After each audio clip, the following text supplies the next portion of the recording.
understand that a lot of you have financial envy or animosity. But I saw this story this morning. Robert Kraft not voted into the Hall of Fame class in 2026. So let me ask you, where's the outrage? I mean, Bill Belichick, I had to spend 3 days on it. Well, where's the outrage? Well, Colin, come on. Owners don't matter. Oh, really? Titans, Jets, Browns, perpetually hazmat spills. Nutty coincidence. Dan Snyder took over a Washington football team that had a 30-year season ticket waiting list. 24 years, Washington was a train wreck. The NFL kicks him out. The next year, they're in the NFC Championship. I bet that's just a nutty coincidence, too. New England was awful before Robert Kraft got there. 5 straight years of losing seasons. In fact, in that half decade, they had the worst record in the league. Robert Kraft buys them.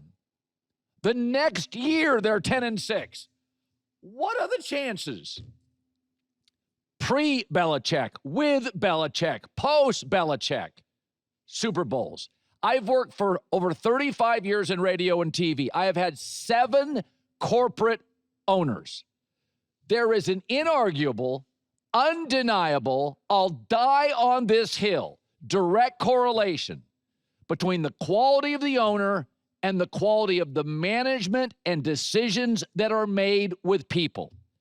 Robert Kraft, 11 Super Bowls since he bought the team. That's more than the rest of the AFC East, the AFC North, and the AFC South combined. Joe Burrow, last several years, has been the best quarterback in the league, statistically. He can't make the playoffs. You know why, and I know why. It's not the right tackle or their lack of depth at inside Mike linebacker. It's the cheap ownership. I mean, go look at baseball. The Yankees have as much annual revenue as the Dodgers. Dodgers have better owner. Dodgers have better owners. Excellence in every company I've always worked at, every corporation, starts at the top, and it is continually reinforced every day, top down. Doesn't start at the bottom. I mean, look at New York. George Steinbrenner owned the Yankees for 37 years, won 7 World Series titles. It wasn't managers. He had 23 different managers if you count hiring Billy Martin multiple times. He had multiple GMs. He had multiple players on the rosters. The only common through line was George Steinbrenner. 37 years, 7 World Series titles.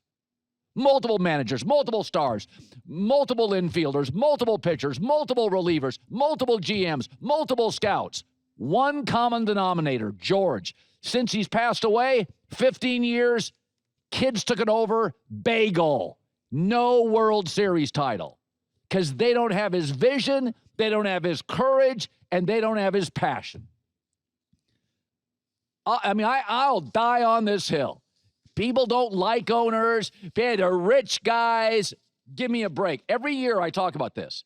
To be a dynasty, you can occasionally get lucky and win a Super Bowl. You know, it all works out. You have a good roster. But generally, to be a dynasty, great owner, great GM, great coach, great quarterback. At least an A- at all of them. It is to do a dynasty. So remember when Mike Vrabel got fired by Tennessee, considered one of the weirdest, most political ownership groups in the NFL. Tennessee said he didn't smile enough around the building. It's not like this anywhere. It's the best owner in the league. I don't know Robert Kraft. I don't know his son. I've never met them. This isn't a favor. It's a guy that's been on the air for 35 years and had 7 different corporate owners. Direct correlation. I say this all the time, that all of us make about 12 decisions a day. And I'm not talking about what pair of pants to wear, but we all make 10 to 12 decisions a day that could influence somebody else or ourselves. And the better owners make the right decision 10 to 11 out of 12 times. I mean, William Clay Ford owned the Detroit Lions forever, and they were a mess. He passes, his wife takes it over, and then his daughter, and suddenly they're really good all the time. I don't buy it. I don't buy that it's a coincidence. So you tell me when Belichick doesn't make it, people dismiss the fact that I'm like, you guys do realize he will make it eventually, and he should make it in, but he's won 44.5% of his games without Brady. And you dismiss that. Well, I mean, Robert Kraft won pre-Belichick, during Belichick, post-Belichick.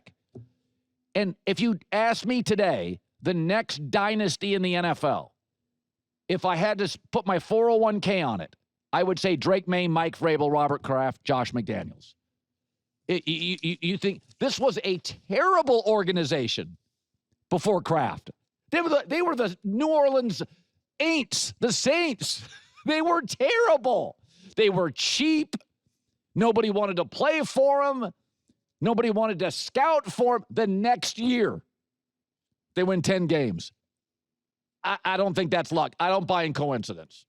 So if you're going to be outraged that Belichick didn't get in, you may want to be a little bothered that Jerry Jones is in and Robert Kraft isn't. That doesn't bother you at all? A little? Does me. So Sam Darnold is sort of the talk of the Super Bowl, right? He's the odds-on favorite to win MVP.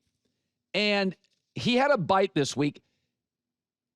A lot of people have a right to be bitter. I don't think you ever should be, but you get bad parents, you get bad bosses, you get bad breaks, you didn't get good genetics, you're sick a lot. Like, there's a lot of reasons to be negative, right? Like, you think you haven't gotten the breaks. Now, in pro sports, let's just say Sam Darnold did not get the best opening boss. Todd Bowles was his first boss, and he was on the hot seat as head coach. Go ask Caleb Williams in Chicago what it's like to enter the NFL with a coach that's on the hot seat. It unraveled. Then he gets Adam Gase. Disaster. Does not have in 3 years a Pro Bowler. Adam Gase was so bad, he has yet, since he was fired, to get a full-time NFL job. And Sam Darnold was never bitter.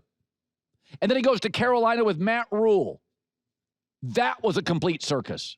He gets benched at one point. Then in late November, he finally gets the starting job at Carolina again, goes 4-2. And then Kyle Shanahan brings him on and loves him and tells Kevin O'Connell, the players loved him, the locker room loved him, he's good enough to start. He didn't for us, Brock Purdy did. In your life, if you don't get breaks, I understand it's easy to play the victim and be passive-aggressive. I mean, Baker Mayfield last week, he's still taking shots at people. Aaron Rodgers' personality while he was winning was passive-aggressive. Sam Darnold got a disaster with the Jets, a mess in Carolina. And when he was asked about it, did he point fingers? Was he upset? What he's bitter about stuff? No, yeah. When you stumble in life, your personality and how you handle it will dictate how many other great opportunities you receive. And Darnold is totally respected throughout this league, not just because of the quality of play the last couple of years, but because of the quality of the human being. He had every reason to be bitter. I mean, Adam Gase has not had a full-time job since the Jets. 0 Pro Bowlers. Went into the league in a hot seat. Chaotic ownership. Then he goes to Carolina. He could have just said, man, I got my first-round money. I'm going to go sell insurance. I'm going to go start a band in Oceanside, California. Head down, humble, grateful. That's why the league is rooting for him. When you see a guy that's talented, like a Jay Cutler, and he suddenly is out of the league, or Cam Newton, and I got nothing against Jay Cutler or Cam Newton, but they didn't get extra, multiple opportunities to reinvent themselves. That's on them, not the rest of the league. Darnold just kept getting phone calls. Come on in. We're interested. And there was no reason after the Jets in Carolina to be impressed. Kyle Shanahan, the league's quarterback whisperer, said, no, I hear good things. Brought him in, then called Kevin O'Connell and said, he needs to start in this league. I would build my team around him. And then Minnesota let him walk out of the door. and their GM just got fired.